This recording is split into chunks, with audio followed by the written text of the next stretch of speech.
மியாக்கும் குயாக்கும் அது அவங்க இட்லி மாதிரி சாப்பிடுவாங்க. இதை மினி தோசை மியாக்கும் குயாக்கும் இது போட்ட உடனே சாப்பிடுமா. மியா வந்து போட்ட உடனே சாப்பிடும். வந்து நல்லா அதுங்கள மாதிரி சின்ன தோசை.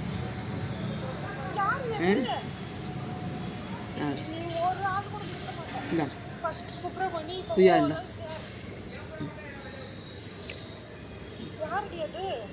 குயா சாப்பிட மாட்டான். குயா தான் கரெக்டாக சாப்பிடுவான். அவனுக்கு முட்டை தோசை கரெக்டாக சாப்பிட்றான் குழந்தை. முயா தான் குடு பாய். நீ சாப்பிட மாட்டேன்றப்ப மினி தோசை சாப்பிடு. அவனுக்கு முட்டை தோசை வேணுமா, அடம் பிடிச்சின்னு இருக்கிறான். முட்டை தோசை சிக்கன். தேங்காய் சாப்பிட்ற அதிசய பூனையை நான் இப்போ தாங்க பார்க்குறேன். முயா பாருங்கள், தேங்காவை துருவி போட்டால் அதையும் சாப்பிடுது. வெஜிடேரியனாக இருந்திருக்கும்னு நினைக்கிறேன் நான். இன்றைக்கி நியூஸ் பார்த்துக்கிட்டே இருந்தேன் ஃப்ரெண்ட்ஸ். அப்போ குரோம்பேட்டில் ஒரு 3 லேடிஸு, அந்த 3 லேடிஸ் என்ன பண்ணாங்களாம், ஒருத்தங்க அதாவது ட்ரெஸ் வாங்க வந்திருக்காங்க. அவங்க 50,000 வச்சுன்னு வந்திருக்காங்க. அதை அவங்கள டைவர்ட் பண்ணி எப்படியோ எடுத்துகிட்டு இருக்காங்க. பட்டு புடவை வாங்குற மாதிரி அவங்கள டைவர்ட் பண்ணி எப்படியோ எடுத்துகிட்ருக்காங்க ஃப்ரெண்ட்ஸ். இதுலேருந்து என்ன தெரியுது அப்படின்னா, எனக்கு ஏற்பட்ட அனுபவம் கூட. ஒரு தடவை பஸ்ஸில் போயிட்டு இருந்தபோது ஒருத்தர், உங்கள் வீட்டுக்கார் அந்த பக்கம் இருக்கார், அந்த பக்கம் ஏறினார் எங்கள் வீட்டுக்கார். அதனால் அவர் பாரு அப்படின்ட்டு ஒருத்தர் சொன்னார். கடைசியில் பார்த்தா நான் இறங்க வேண்டிய இடத்துல இறங்கி ஸ்வீட் வாங்கலான்னு பார்த்தா பையில் வச்சுருந்த 1000 ரூபாவை காணும்.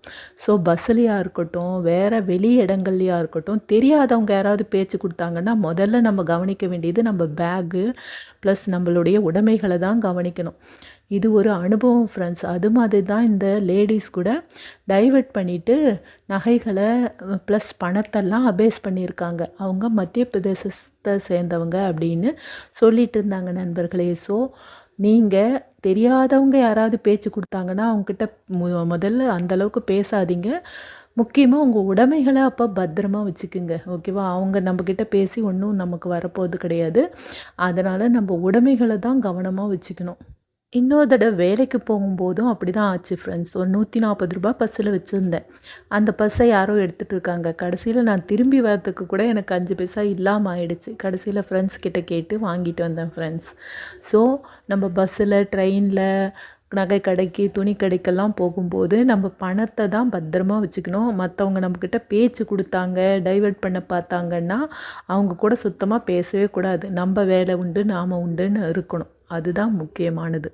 ஸோ அப்போ தான் நம்ம உடைமைகள் நம்மக்கிட்ட பத்திரமா இருக்கும். ஸோ ஒரு தடவை 1000 ரூபா, இன்னொரு தடவை 140 ரூபான்ட்டு 1140 ரூபா போயிடுச்சு ஃப்ரெண்ட்ஸ் எனக்கே. ஸோ நீங்களும் கவனமாக இருங்க. அதுக்காக தான் இந்த பதிவு. அதுபோல் என் உறவினர் ஒருவர் போகும்போது, பஸ்ஸில் போகும்போது, பஸ்ஸு ஏறும்போது துண்டை மேலே போடுற மாதிரி ஒருத்தர் போட்டாராம். உடனே அப்படியே மொபைலை எடுத்துகிட்டு இருக்காரு ஃப்ரெண்ட்ஸ். ஸோ இதிலெல்லாம் தான் நம்ம கவனமாக எச்சரிக்கையாக இருக்கணும் நண்பர்களே. நீங்கள் என்ன நினைக்கிறீங்களோ கமெண்ட் பண்ணுங்கள்.